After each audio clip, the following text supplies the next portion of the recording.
just got the questions, digging so sharp, peeling back layers, hitting the heart.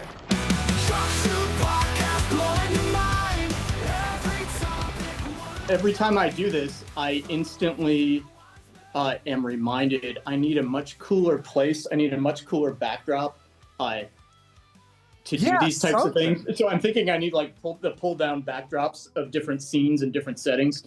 That's something I should consider, right?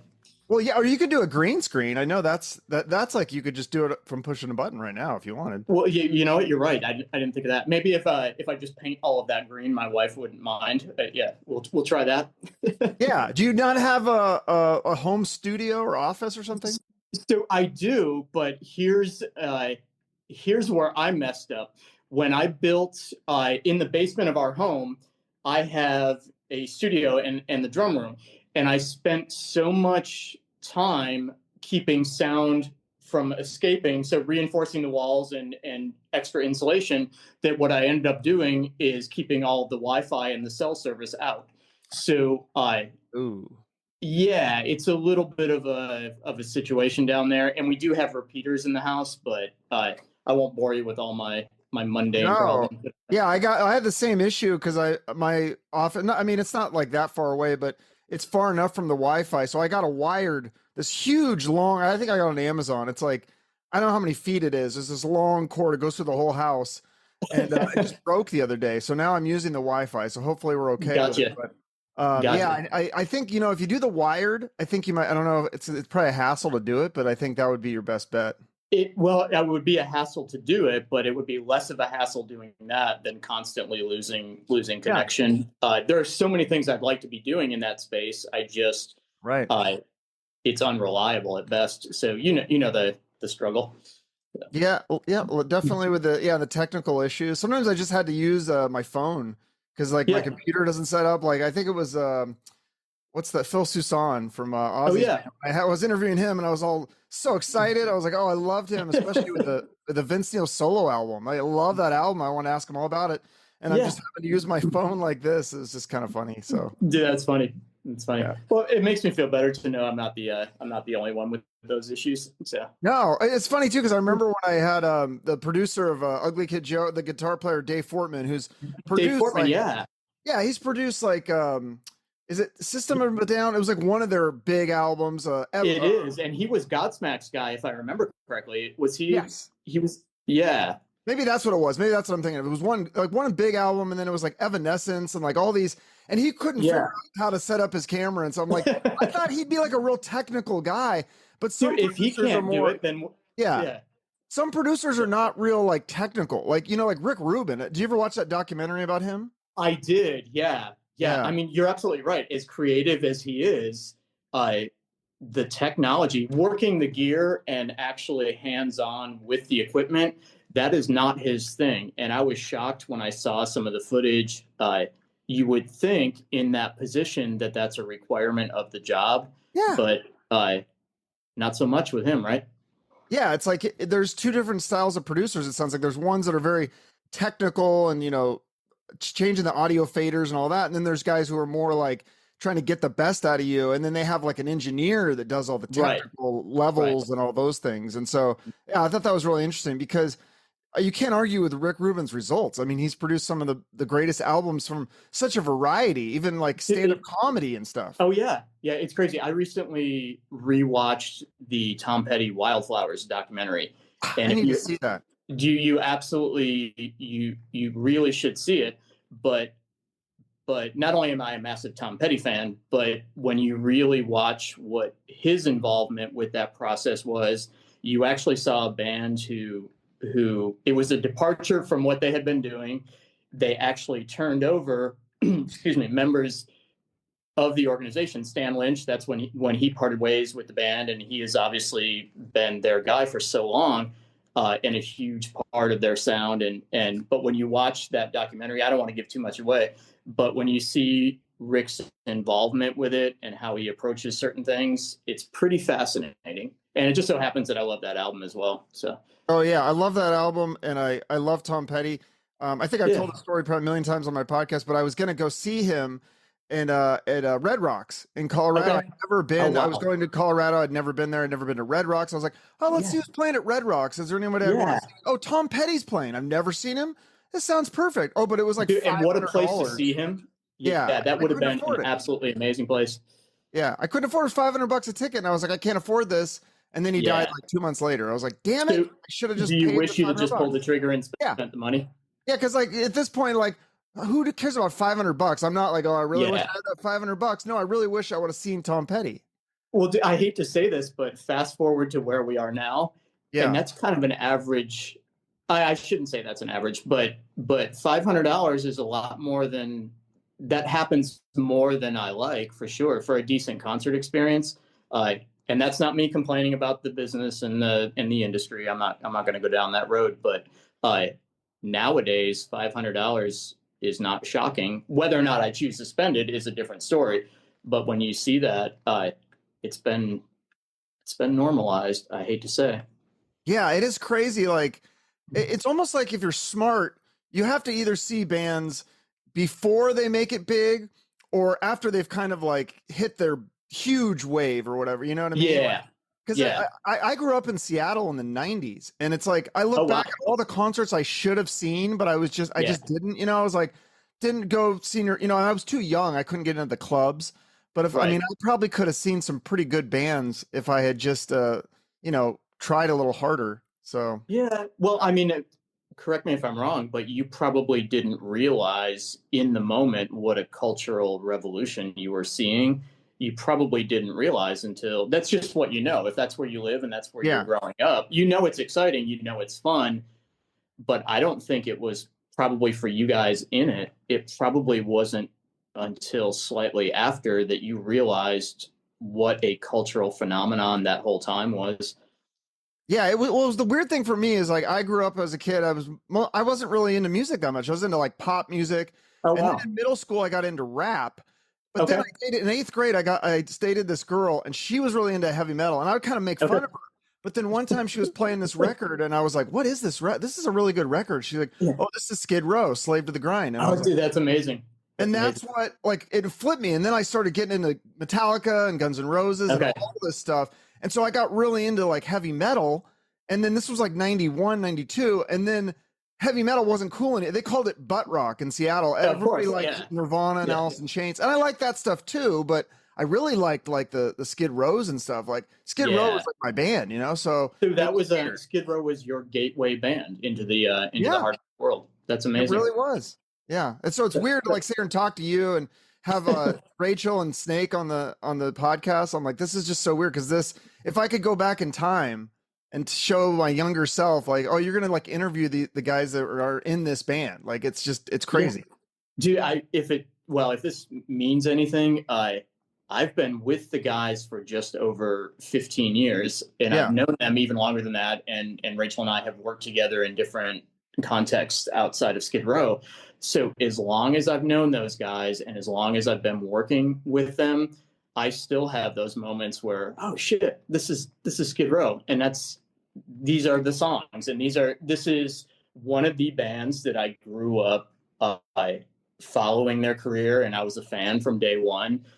So if it's any comfort, I still have those moments. So. Well, yeah, you must have them like not only just within Skid Row, but with all the bands that you've toured with. And I think I heard you talk about you got to meet Brian Johnson from AC/DC. That's right. That's Yeah. insane. That's like a bucket list moment.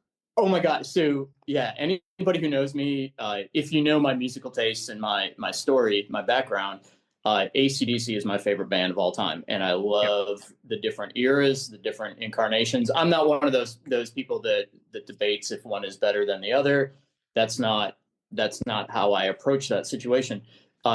So as you can imagine, meeting somebody like that, it's intimidating. And then there's in the back of your mind, there's that old saying, never meet your heroes. And I can tell you, as intimidated as I was in that situation, it is also the best experience I've ever had meeting somebody that I really just look up to on such a high level. It was just such a cool experience for me. Yeah, and isn't it weird? Like all these guys, a lot of these guys who are at the top of their game, like Brian Johnson and Steven Tyler and Brett Michaels and Alice Cooper is the big one down here in Phoenix where I am now. Yeah. I mean, they're just some of the nicest guys. He's got to be the local hero, I would assume. Yeah. Oh, I mean, everybody's got a story. My girlfriend's dad saw him and he was super nice. I saw him at the mall one time and no kidding. Yeah, and my girlfriend didn't believe me. I go, "That's Alice Cooper." She goes, "No," and I go, "Alice," and he just turns around really slowly. I mean, he's an old guy, you know. He kind of slow, and he's like, "Yes," and I was like, I just froze, and I was like, "Rock on!" I wish I would have got a picture or something. Well, you know, that's yeah. But all those you hear those stories, and it's because when I was a kid, I always, you know, you watch like the sitcoms and stuff, and you see these like stories about the drama, how the rock stars are all like egotistical and egomaniacs and they're jerks. And it's like most of the people I've interviewed, I mean, maybe they hide it, I don't know, but they're all been really nice to me. I don't know. Yeah, dude, it's funny. I think back to there's been a few situations along the way for me that maybe they didn't go exactly as I wanted them to, but I don't really think off the top of my head that I haven't had a dreadful experience with anyone. But I could tell you there have been situations where I have been the one that has completely botched the interaction. Sometimes it's nerves. Sometimes I don't even know what. I mean, I guess it is just nerves. But I can tell you a couple stories about me botching the interaction, and I walk away just. Of course, you beat yourself up over it, and the only consolation in a situation like that is, you know what, in 2 hours. They're never going to remember. If I see this person a week from now or a year from now, they're not going to remember me. I'm just another person that they've met along the way. So I've definitely done the work. So for me, it's different though, because if I interview the guy and it goes and it's botched, and then I put it on I mean, I could shelve the interview, but I for some reason I have had a couple really bad interviews, and I just released them. I was like, screw it. And like, one of them, for you, what makes a bad interview for you? I'm curious to know. Just, I mean, like I had the guy from Everclear on, and I love that band, and I just tried to get too personal too quickly, you know, because I knew a lot of his history, and I thought his story was really, it was really inspiring, and I thought he said somebody wanted to be a life coach, so I thought, he'll want to talk about this. He just wanted to promote his tour. He didn't want to talk about, you know, his brother dying when he was a kid. And I was bringing up all this really personal stuff. And so I felt like a jerk on that one. And then there was like another one with Jeff Tate from Queensryche, where I was just, I had COVID at the time, and I was like, I was really out of it. And I was some of the questions I asked, I was like way off on my research. And so it's just really like an awkward interaction. And the worst one though is the guy from the Misfits. I don't know if you've ever met him, Doyle, but I've never met him. No. I'm aware of him. Yeah. But, he notoriously tries to be a dick in interviews. Like, it's like a shtick, you know. I heard he's really nice in real life, but in interviews he'll just be like a total dick. So he was a total dick to me, but yeah. Okay. Well, I guess you're in the club now, right? You're not really doing interviews until Doyle's been a dick to you. Is that right? Right. Well, and I think just like for me, it's I don't know, like I follow a lot of these like self-help guys and all this. Like, if you're not failing, you're not trying hard enough. So it's like I try to kind of push the boundaries a little bit and things like that. And but I always try to be respectful, like, because I just don't want to watch a cringy interview. I know, like, and here's my thing is like with Skid Row, like going back to that, like I'll watch a lot of the interviews with the guys, and it'll be going real good, and I'll be like, oh, that was a good interview, all right. And then sure enough, I'm like, oh no, he's gonna do it. He's gonna ask about Sebastian. Oh, here we go. Every time. Dude, it's so funny. It's like that thing that you see happening in slow motion, but you can't stop it, and it's just a thing. It's out there. It's just, for us, it kind of comes with the territory. But I know that exact moment that you're referring to, and it's a little. So here's my question on that. So why do you guys not just say to the publicist or whatever and just say, no questions about Sebastian? Because I get that stuff all the time. Like when I interview Great White, they're like, don't bring up the fire. Okay, fair enough. Like, you don't need to talk about that. It's been covered. Because every time I'm always like, why do they always ask the Sebastian question? Like, they're going to get a different answer. Like, you know what? Actually, I think we'll get him back in there. Fuck it. Let's call him right now. You know, I don't get it. I mean, that's a really legitimate question and a valid question. I think and I can only speak for me. Bear with me. I make this adjustment. I think in a situation like that, it almost does it add fuel to the fire. We just, I don't know if we don't take the issue that serious until it's forced upon us. I don't know if that's for me. That I think that's it doesn't occur to me to say that. I just feel like the topic has been covered. It's been covered many times. It's been covered consistently. In all honesty, sometimes it surprises me that people continue to bring it up in situations. Maybe we should do that, but for us, it seems like a non-issue until somebody else makes it an issue. Yeah. Well, my theory is like, because I just think having Snake and Rachel on, like, they're just so nice and down to earth. Like, they just don't think it like that. They're like, oh, no, you can ask me whatever you want. Like, I'm cool, like, or whatever, and like, they're usually pretty respectful about, and they'll answer in a diplomatic way. And then I think they understand because they're fans too. And so that's would be the thing.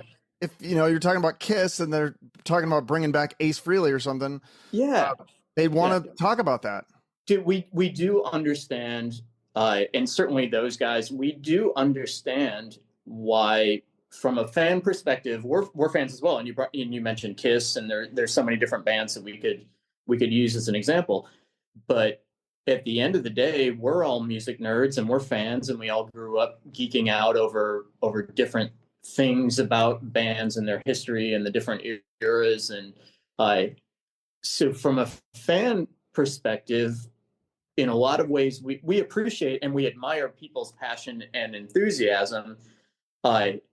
Oftentimes the issue doesn't bring out the best in people's bedside manner, and that's where it gets a little weird. But you know what, at this point, as you said, they've had plenty of practice answering the question. It's not that we want to answer it every day, but they've had plenty of practice. They know how to handle it. The answer's been consistent and I think presented in a professional, mature way for so many years. It's pretty easy to navigate that at this point. Yeah. I wonder if they ever did want to break that news. Like, where would they go? It would be funny if they just did it on a regular podcast. Just like, I don't know. They wouldn't do that, but it would be funny if they did. Yeah. They're not going to. So maybe we should. Well, anything I say is going to be taken out of context, and then the rumors will start flying that there's an announcement coming up. So I'm not going to say anything. Yeah. So is there any news on the singer, on finding a new singer though? I mean, yeah. So I'm glad you asked. We've been busy. We've been on the hunt. I guess we've been on the prowl, if you will. We have been on an active search since last year. So having said that, we've had some really good candidates. We've had some really strong candidates that we have been in discussions with. We have actually been in the room with a handful of people. We've had a really good experience with a lot of people. That said, we are still in the midst of an active search. So we like to keep that storyline out there and remind everybody that we are still looking. So if anybody hears this, if there's anybody out there that thinks that they're right for it, it is still an ongoing search at this moment. But we've made a lot of progress, and it's amazing. I've actually, to make the best of a situation like that, it's kind of awesome to see how many talented people there are out there. Whether or not they're right for us, it really doesn't matter. It's really inspiring. It's awesome to see how many talented people there are out there.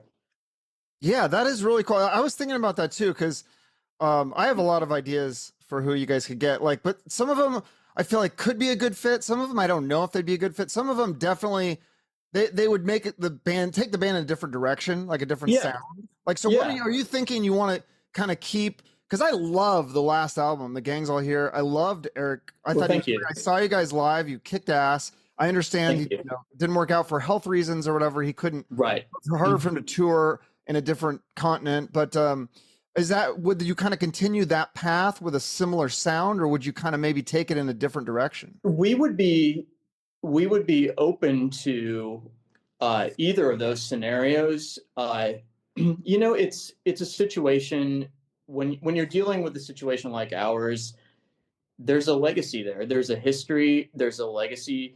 There is a particular component to what we do that a lot of people are very, very attached to, and we're aware of that, and we're grateful for that. It's a really wonderful situation to be in. So, having said that, preserving the history and honoring the history is very important to us. But that's not to say all of our favorite bands have evolved and they've changed throughout the years. So I would say we are open to either scenario that you're describing, but we do have to honor the history and so many important parts of the history of the band. Yeah, and you can't say any of the people that you've auditioned or I cannot. Unfortunately, I would love to tell you because there are some really talented people out there. Yeah. Unfortunately, I will decline to mention any names. Are they? Can you say are they underground bands, more indie bands, or are they people with an established career? A bit of both. A bit of both. Yeah, yeah. So in regards to that, we are certainly not. We are not narrowing the scope of that in terms of who we're looking at and who would be a potential candidate. Yeah, because I think the hardest thing about finding a singer for Skid Row, I mean, if you were trying to find a singer for like Green Day or something, I would be like, that's probably not too hard. It's not that hard of a job. No offense to Green Day, but like, yeah, of course. Trying to sing these songs with those notes, with that kind of screaming, I mean, it's really difficult. It's the way I've explained it to a lot of people in my perception of the situation, it's a very specific gig, and it's not, we don't claim to be, we're not claiming to be the Beatles. We're not claiming that we write the most complicated music that's out there, but it's a very specific thing. And then going back to the history and the legacy of the band, not only is it a specific thing, but it's a specific established thing. It's a pre-established sound. You're talking about an iconic catalog of music. For some people, they hold that catalog of music very sacred. So you do have to find out what the balance of evolution, but honoring that and really giving the fans the experience that they're hoping to have. It's difficult. It's a balancing act, but you figure it out as you go. And everybody that we have been in a room with, as I said, there's some amazing people out there, amazing singers, and you can really see where every one of those people would bring something really cool to the table and bring something really cool into the mix. It's just the reality of a situation like this. It's a very specific gig. Yeah, I wonder. Yeah, so can I go through some of my names, my suggestions? Absolutely. That's why I have a pen and paper right here, so I can take down some suggestions. And okay. I will. I'll try not to. I'll see how my poker face is. I'll try not to give anything away if you mention any names that I'm aware of already. I mean, I was like I was racking my brain last night. I was like, okay, so first of all, I got the Ugly Kid Joe poster.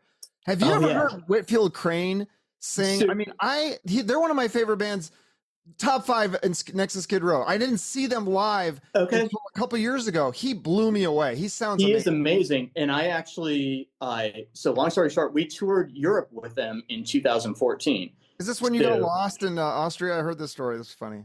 Yeah, he did. It was Australia, but yeah. Australia. Oh, sorry. Yeah, well, he may have gone missing in Austria, but he was found in Australia. So, and I love all those guys. We had so much fun with them. And I actually just spoke with Klaus yesterday on the phone. I hadn't spoken with him in about a year or so. So those guys are buddies of ours. We absolutely love them.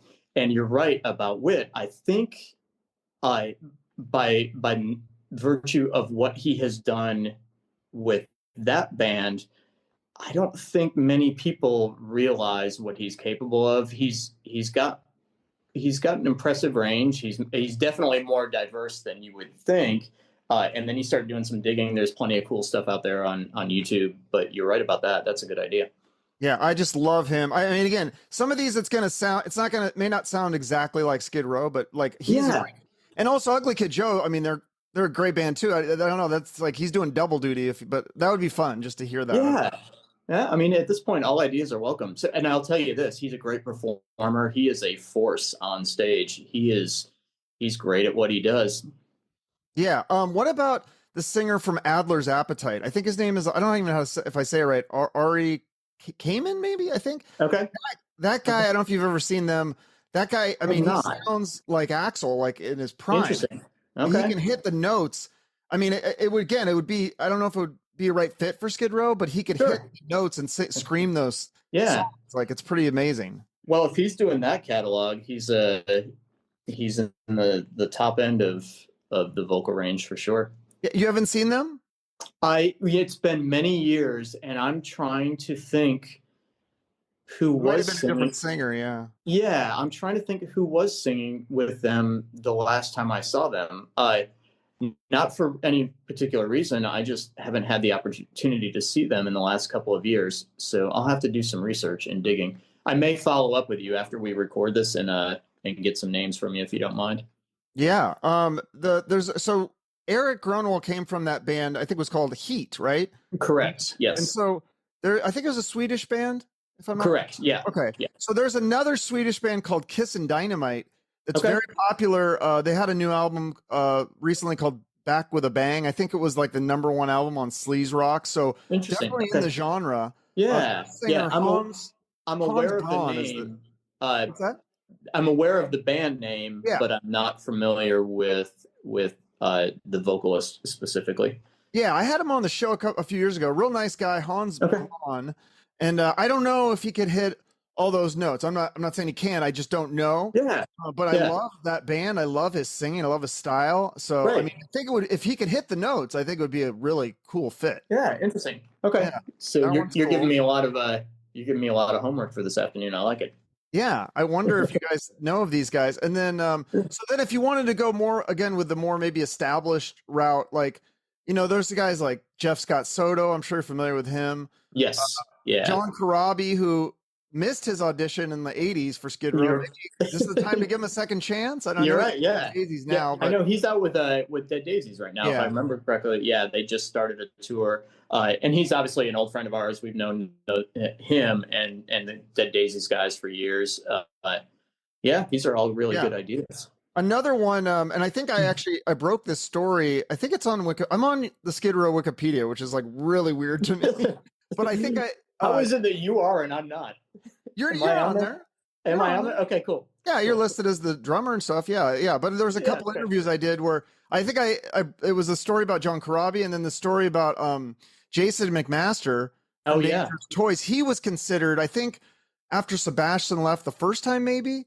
And I believe you're right. Yeah. Yeah. So that might be another one to revisit. I don't know. Yeah. I mean, I saw Dangerous Toys a few years ago, and they sounded amazing. He was hitting all the notes, and Jason is. Now it's been a couple of years since I've seen him, but he's always been great. So he and I would see each other every time I would get through Austin, Texas, where he's based out of. And the last time I was there, forgive me, I can't remember the name of the band that he was doing with some of his buddies from around Austin. He was doing a cover band, but they were doing all kinds of like crazy Judas Priest stuff and all the really classic, a lot of new wave of British heavy metal type stuff. And I knew that Jason was a great singer and I loved Dangerous Toys, but seeing him do that, I was just blown away that he is still singing as good as he is. I shouldn't be surprised, but I was absolutely blown away. Yeah, I love him. I think that's a very underrated band. I'm sure they got, I think I talked about that when I had him on the podcast, but how they kind of got lumped in. Oh, you're just a hair band or hair metal. Right. But I mean, maybe they are. I don't care, but they sound fucking cool. Like I love awesome. when they had that album Pissed that was like 94, something like that. It was like a little heavier and it was cool. Yeah. If you ever have the opportunity, and you may have done this already, if you go back pre-Dangerous Toys to a band called Watchtower. I've heard of it. Yeah. Yeah. So there's some really cool stuff in there. I can see where maybe at that time in music and in that era, There wasn't a ton of mainstream appeal. They were kind of a niche thing. I really hear a lot of elements of, like I said, more almost like progressive heavy metal. Yes. Even like elements of like really early Queensryche and things like that. But Jason's voice is it's amazing. Yeah. Yeah. I mean, Yeah.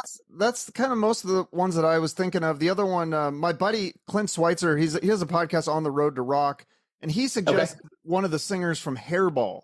And I was trying to like Okay. look him up on YouTube because they Okay. have like a cover band or something, but he was Yeah. maybe one of those guys would be good. So So I'll throw a couple names at you. yeah. If my intel is correct, that would be either Patrick Stone or Chris Vox. Is that right? Oh, okay. That might Patrick Stone. That name sounds familiar. Isn't he in another Yeah. band? Was he in I Adler's Appetite at one point? I don't believe so, but I could be wrong. But if my uh, memory serves, I believe those are the two guys that are covering the hairball duty at this point. And both of those guys are great. They're great singers. You'd have to be to do that gig. Yeah. So because Yeah. that could be an option. Again, if you don't get somebody who is a more established Right. singer, then Right. it's like maybe a younger guy who's in a one of the cover bands or one of these like I said, these Swedish bands. I think there's more besides Kiss and Dynamite that I'm sure somebody in the comments is going to tell me, how could you miss blah blah blah. Like there's right. somebody that That's I'm right. So you and I will be scrolling through the comments and making lists. It'll be great. So if anybody out there can help us out, please leave a comment and we'll do some research. Yeah, because I loved the like I said, the Gangs All Here, that album. It sounded like it was in between Skid Row and Slave to the Grind, those two. It was like in 1990. Like you guys went back in time and made this album. And I know a lot of that was from Nick Raskulinecz, the producer. Correct. So, Yeah. yeah. Yeah. He was such an important part of that, as any producer is in a situation like that. But he really was able to take us back to some of those elements. I say us, but myself being a part of it now, going back to some of those earlier records. And it wasn't really a calculated thing on our part. He just really, almost without us noticing or realizing it, he just really figured out a way to get us in a room as a band and do what we do best. And I think I think that was really good for us at this particular point in the timeline of a band like ours. I think it was good for somebody to come in and kind of focus the group and just really be able to knock down some, that's not barriers. I don't know if that's a strong word, but really just create an environment where we were able to just do what we do as a band. That was a really fun process for us.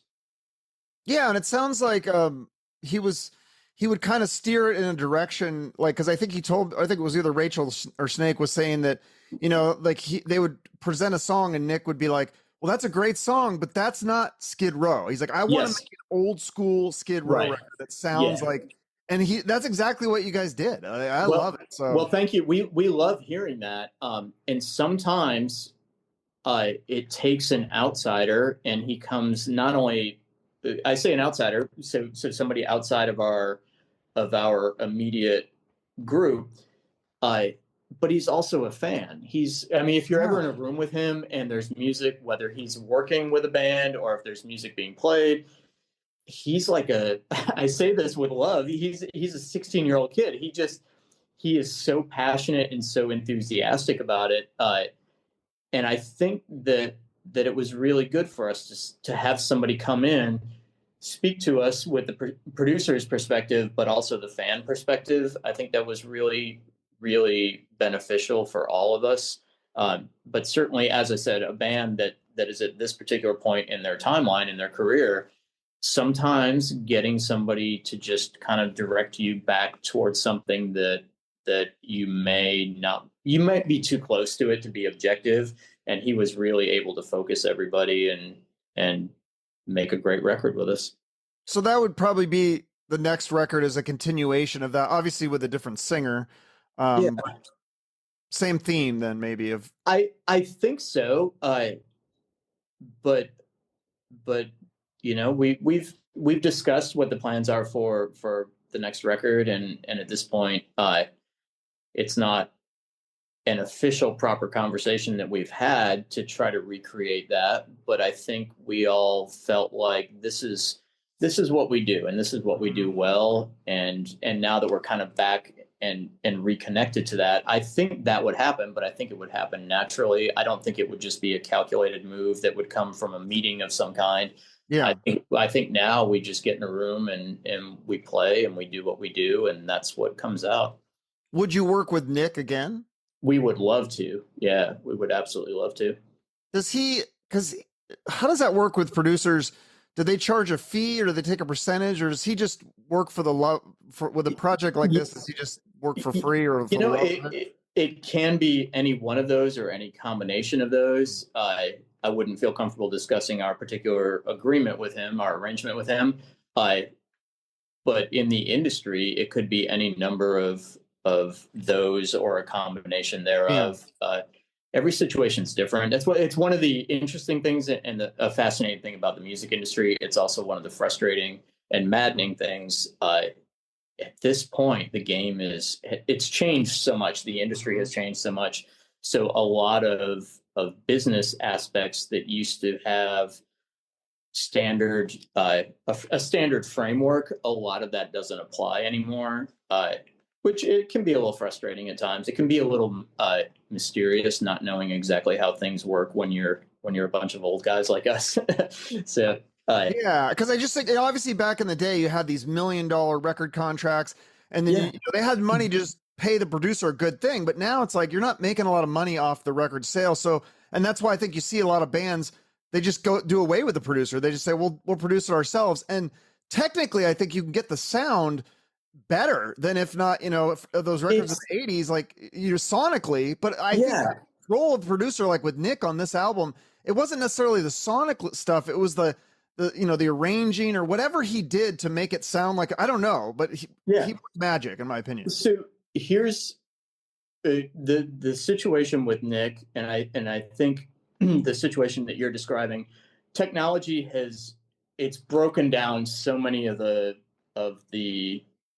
walls, and young kids are making great records in their bedroom, and they have home studios, and people have studios on their phones and on their laptops, and there are a lot of young artists making incredible music. Do I think personally that you still have to have quality art? You still, at the end of the day, and it's not my place to decide for somebody else what that sounds like or what that looks like. But at the end of the day, you still need to have good songs, and you still need to have good energy. You still need to have a piece of art that connects with somebody. So in a situation like ours, working with Nick, we would have never been able to make that exact record without his contribution and his input. So the world is it's such a mysterious place to me when you talk about music and technology and the relationship between the two. And I think for a lot of people who've been doing this for as long as we have, it's a different world out there, and some of it's intimidating when I think about technology and the way music is being made, and certainly the way music is being consumed. And on the revenue side of things, it's a completely different ballgame. But I can tell you, for a group like ours, working with Nick was the best thing that we could have possibly done at the time. Yeah, no, absolutely. I love it. I'd love to hear more of that. Is there any songs that you have already written or in the can or anything? Or I'm sure the guys do. It's no, we're not at the point where we are actually working on the record as a group. But I can tell you, some of our guys, we're creative guys. I'm in the basement in the studio playing drums as much as I can. Those guys are writing, and they're always recording and demoing things. And you never know. And you never know what's going to actually turn into a Skid Row song. But those guys are always being creative and working. Yeah. So, I mean, but there's probably some demos lying around that maybe didn't make some of the other records that absolutely maybe could be retooled. Yeah. Okay. Yeah. That's always fun. It is. It's good to have a place to start when you decide, okay, we are in the mode or starting the cycle of making new music, it's always good to revisit what you have and see with fresh ears. Sometimes you have to put it away for a while and then listen to it with fresh ears. So it's always good and exciting to start filing through, the archives, if you will. Yeah. Do you think, like how's this process go? Obviously, I think you probably find the singer first, and then would it be make a new record or tour and then make the record? I don't know. That's a good question. I guess we'll have to see how it plays out. I can tell you, I know myself well enough to know, and I know these guys pretty well. At some point, we'll get restless, and I could see, even in the midst of this process that we are going through, I could see us getting to a point where we decide to just get together and sift through some demos and maybe get in a room and start the process as the four of us.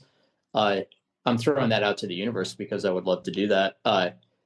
Yeah, I don't know. I don't know. I don't think at this point we haven't thought that far ahead.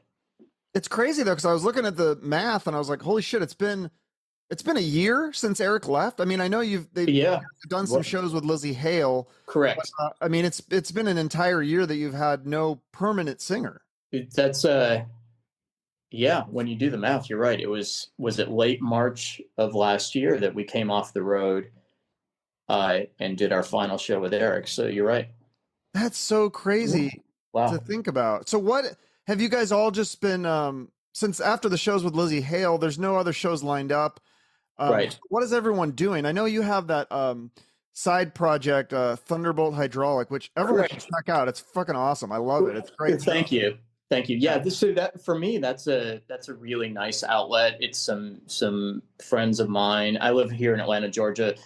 Some friends of mine that I've known for years from the Atlanta music scene. It's a really good outlet for us to be creative and no pressure, no stress. We get together and we make music as often as we can when everybody is available and able to do it. It's really fun for somebody like myself who just wants to be creative and keep playing drums.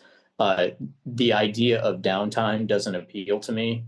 Anybody who knows me will tell you I can't sit still. So the fact that I'm actually still sitting here talking to you is actually kind of rare. Yeah, I don't know if it's nervous energy or what it is.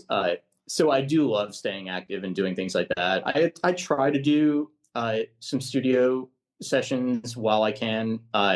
When I'm home, it's not as much as I would like, but that's my own fault. I need to be more proactive about that. So all of us try to stay busy. I know Scotty's been working on guitar pedals, and that's been keeping him busy. And you're talking to the drummer, so I can't give you the exact technical term for what he's doing. But the response in the guitar world's been great. So that's been keeping him busy, and he's been focusing on that a little bit. Rachel is always writing and recording in his studio. He's always making demos and coming up with ideas. So as a group, Snake is managing. He still has his hands on the management side of things and playing guitar, and we all stay busy.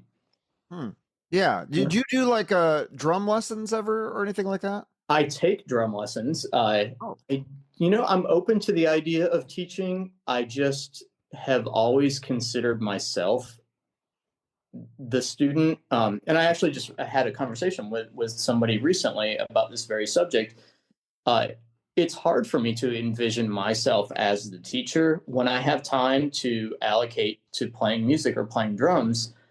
I love the idea of working on improving my skill set and my technique. That seems to be where my head is at. So I'm not opposed to it, but it's not anything that I have pursued. Yeah, that's interesting. Because when I've seen you guys live a couple times, it must have been you, I think, because I think when you were with the band when Johnny was singer, and then recently with Eric.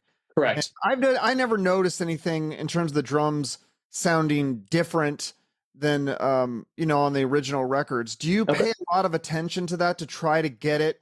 Because I'm sure there's someone out there going, no, that's not how it's supposed to be played, right? There's people that do that. Yeah, there's always somebody online that has something to say about it, right? Okay.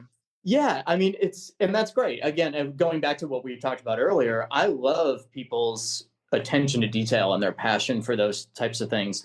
I don't think they need to be nasty about it when they have an opinion, but that's a separate conversation. Yeah. It When I started with these guys many years ago, it wasn't a formal conversation. I didn't sit the guys down and say, okay, exactly what would you like to hear? And maybe I should have done that in retrospect, but I immediately went into it with the approach of, with this catalog of music, with these songs, what those guys were able to accomplish with those songs, and what those songs have done, that's way bigger than anything that, what if I were to come in there and start changing things or trying to make a personal statement on something like that just for the sake of doing it.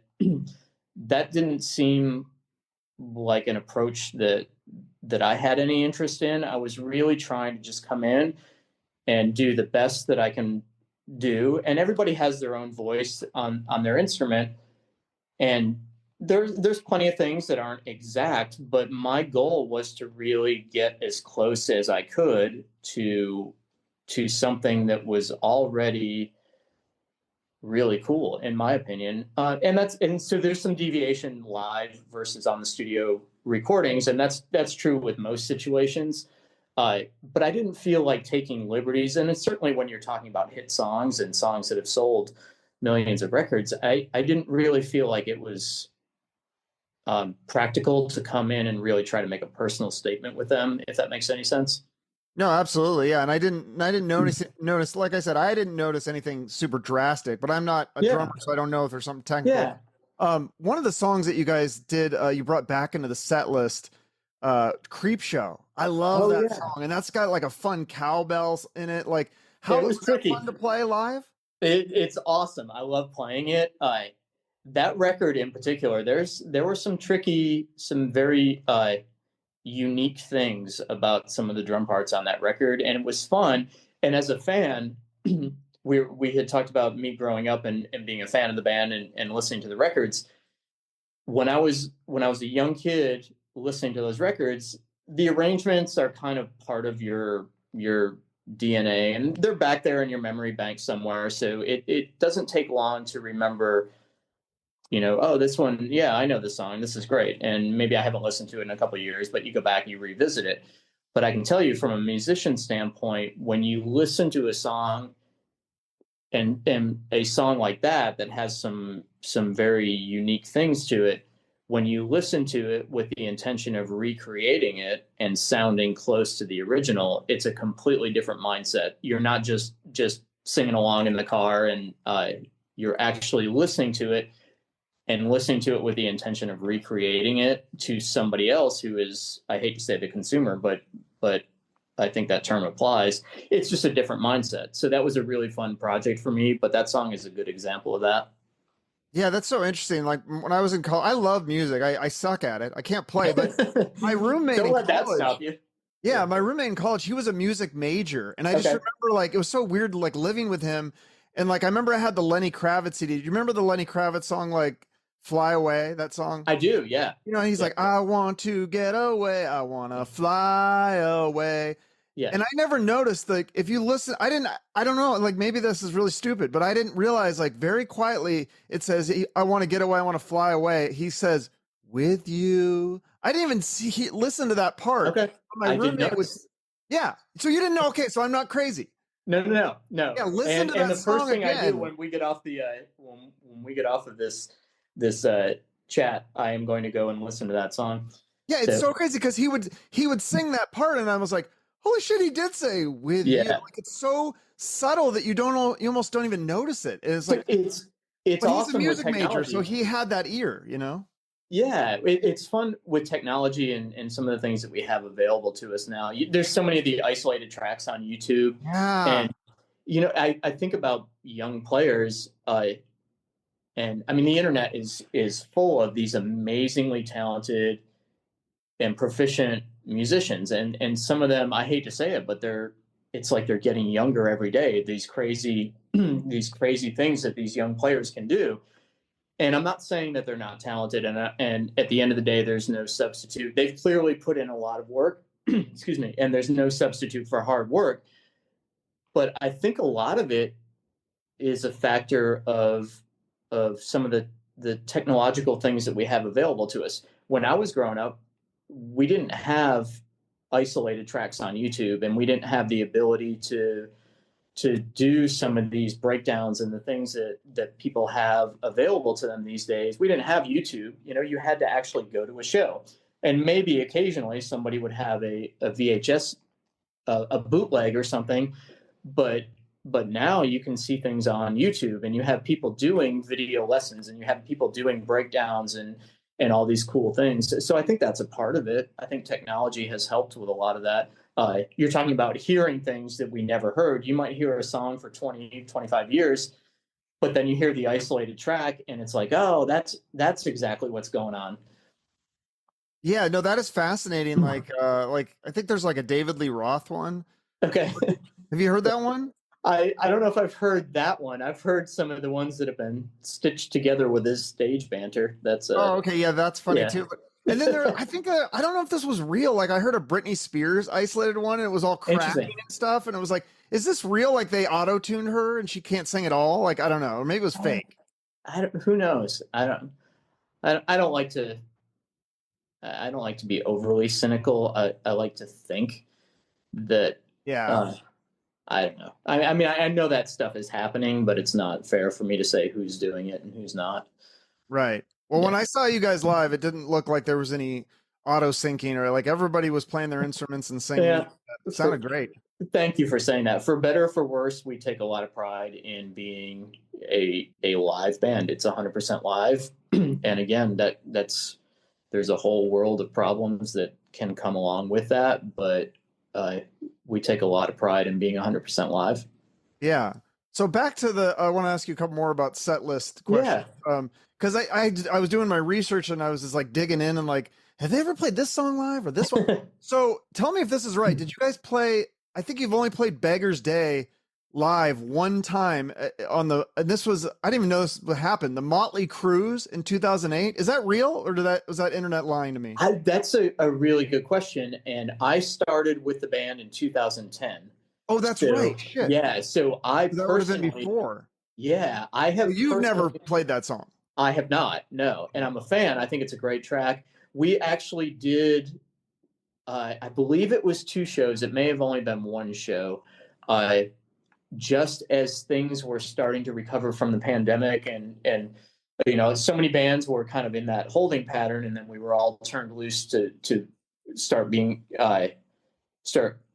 finding opportunities to go back out on the road and book tours.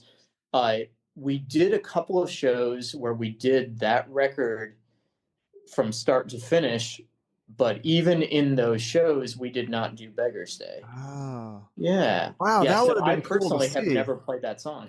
Yeah. Did you do that's funny, you mentioned the pandemic. Right before the pandemic hit, March 2020, you did Pantera's Cowboy from Hell. Did you cover that song? We didn't cover it, but we used to from time to time we would do an extended version of Monkey Business, and Scotty and Snake would trade off an extended guitar solo, and we had a lot of fun with it. And there was a loose framework to it, but we would just have fun and play as a band and kind of see where it went. Some nights that's a great idea. Other nights it's not a great idea.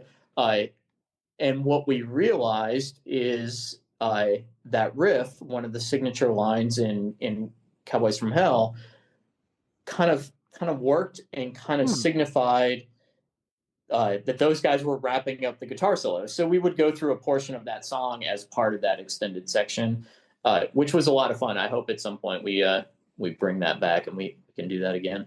Yeah, that's really cool. I wish I could have seen them when you did the full Slave to the Grind record, because the song from there that I don't hear live very often is Wasted Time. And I always thought that was kind of like one of the hits, I thought. And so it's interesting that it's a cult classic, isn't it?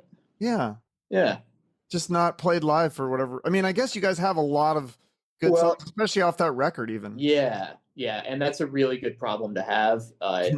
Yeah, it's hard to it's hard to play everything that everybody wants to play, even within the band. So I say that's a good problem for us to have. Yeah. What about because I know Rachel's not a fan of it, but I like the Subhuman Race record. Like, would you Yeah. ever throw it? I know you I heard you talking about having to learn Medicine Jar, which is an awesome song, and Yeah. that was one of your biggest challenges playing live. Yeah. The song Iron Will, the last song, that's another one that's I thought that would be fun to play, but I don't think the band has ever played it live. I don't believe so. No. We have mixed feelings as a group about that album. I think there's some great songs on the record. I think there's some stuff that's really fun to play. We occasionally touch on that record, but we've done Beat Yourself Blind. We did Medicine Jar. There's another one that I'm forgetting. Breaking Down. Breaking Down. Yeah. My that's a Enemy great was the song. single, and I don't think they've even played that since like 95. I think you're right. Crazy. And Yeah. it would be the, oh my God, I am so old. Is the 30th anniversary of that record this year? Oh, wow. Yeah, you're right. So they You're could, play the whole thing in its entirety. I know Rachel probably would not want to do that, but Yeah. I would be down for that. I mean, I think that record is underrated. I understand where he's coming from though, production wise and stuff. Bob Rock tried to make it kind of a grungy record. Yeah. Yeah. It didn't fit as well with the band, but I still think some of the songs are really good. I do think there's some really, really good songs on there.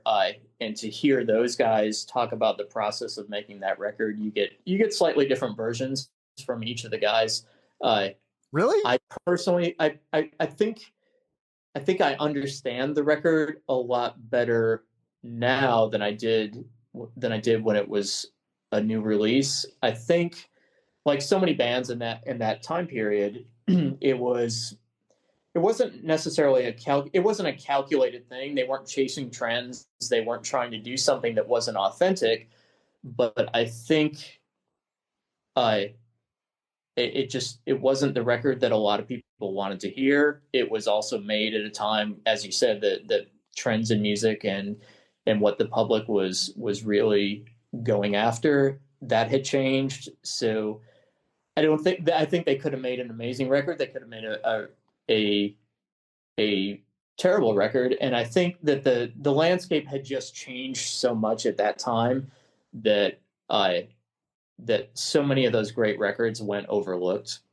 So what is the other, you said they had different views, because I know Rachel was kind of like, look, it was pretty much, we knew it was over at that point. He's like, Yeah. And Bob Rock, just the production and whatever. Like, so what is the difference? Is there some of the band members feel like it was actually underrated and a good record, or they like it?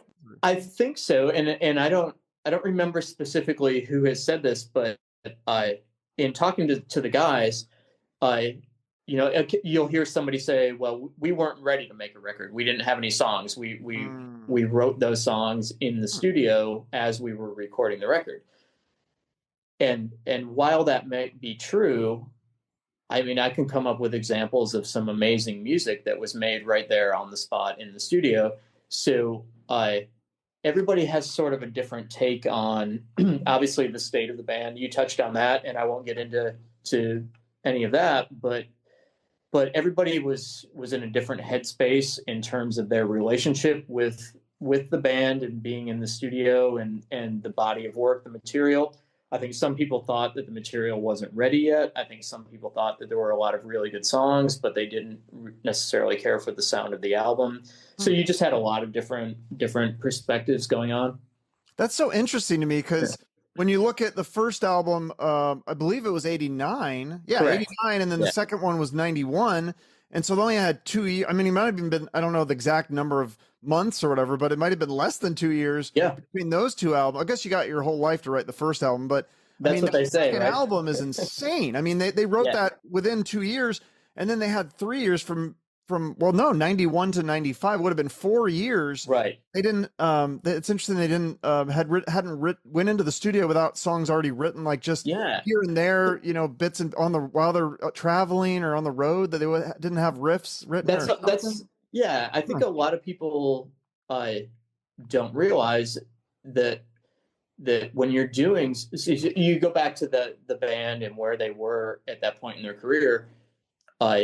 I mean, they were doing massive tours, and they were doing some long tours, and sometimes that's conducive to bands being creative and working together on the road, but that's not always the case. That's not always the case. When you're in the middle of doing something like that for an extended period of time, that takes a lot of energy. It takes a lot of mental energy. It takes a lot of physical energy. That becomes your whole life, whether you want it to or not. Yeah. That becomes your whole life. So for a lot of musicians, a lot of artists, the idea of multitasking and being creative when you're so focused on the day-to-day and the business aspect of a tour like that, it's not always the case that you're jamming at sound check and you're writing songs, and when you come off the road, even if you are ready to make a record, it's not always the best idea to just run right back into the studio and start working on the next album cycle. And that's just, I think that's the humanity of it. We're human beings, and you need to kind of balance all that, and that balance is different for different situations. But looking at this particular band and that period of time, I understand exactly why you would get to a point and how they got to a point where you're looking at the next album cycle, and there are varying opinions on whether or not they were ready to actually be in the studio making music, and I see all sides of that. That's so interesting. Yeah, because just like they were able to cram in a masterpiece, in my opinion, and within 2 years, and then they had more time, and then they felt rushed, but I love both records, but that's just interesting. Now, how do they do it now that you're in the band? I'm guessing they don't feel as rushed because it's not that, time era. Like bands can take more time with the album now. They're not like, we got to get the next album out. Like, it's the business is so different, and I hate to take something artistic like this and something that we all obviously love doing and make it all about business. But the way things are structured for most artists, not only artists, but labels, and the role that labels play in a band's career has changed dramatically in most situations, not in all, but in most situations, the role of the label has changed. The way the public consumes music, the way they buy music has changed. So that affects everything. It affects the way you approach making an album. And for so many younger artists, do they even consider making a full-length record anymore? I don't know that that's the way young people consume music. I think there are situations where they do. I know vinyl has made a comeback. Obviously, you're putting out full-length bodies of work on vinyl, but it's so easy to put out singles or even just EPs and just 4 or 5 songs here or there.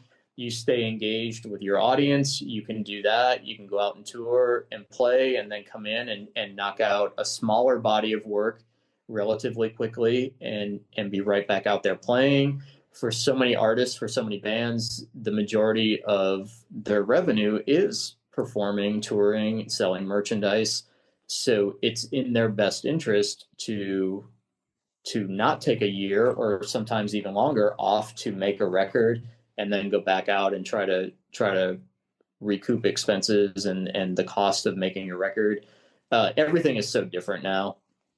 Yeah, no, it's totally, because I feel like back in the day, it was like you went out and toured to support the record, right? To sell the record. Now it's like Correct. The record kind of sells the tour. Like it's a talking point to do podcasts and promote. Yeah. You get album reviews and people talking about the album. Now they're talking about the band. Oh, let's go see the band. And then you make all the money on the tickets. Yeah. I hate to use this word, but I'm going to.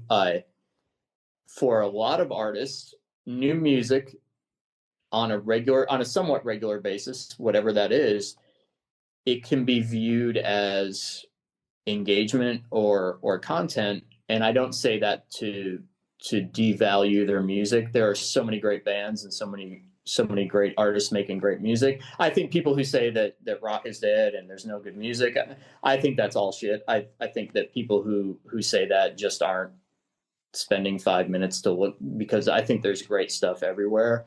But in a lot of ways, new music, you're exactly right, that has become a way to stay engaged. It's a lost leader, right? So that's an old retail term, but it can be a way to stay engaged with your fans.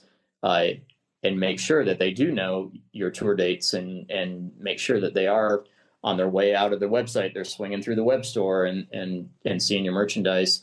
And that's not right or wrong. I don't have any opinions about that. It's just a complete 180 from the business model that you're describing with the big tours. And that was all to drive record sales, right?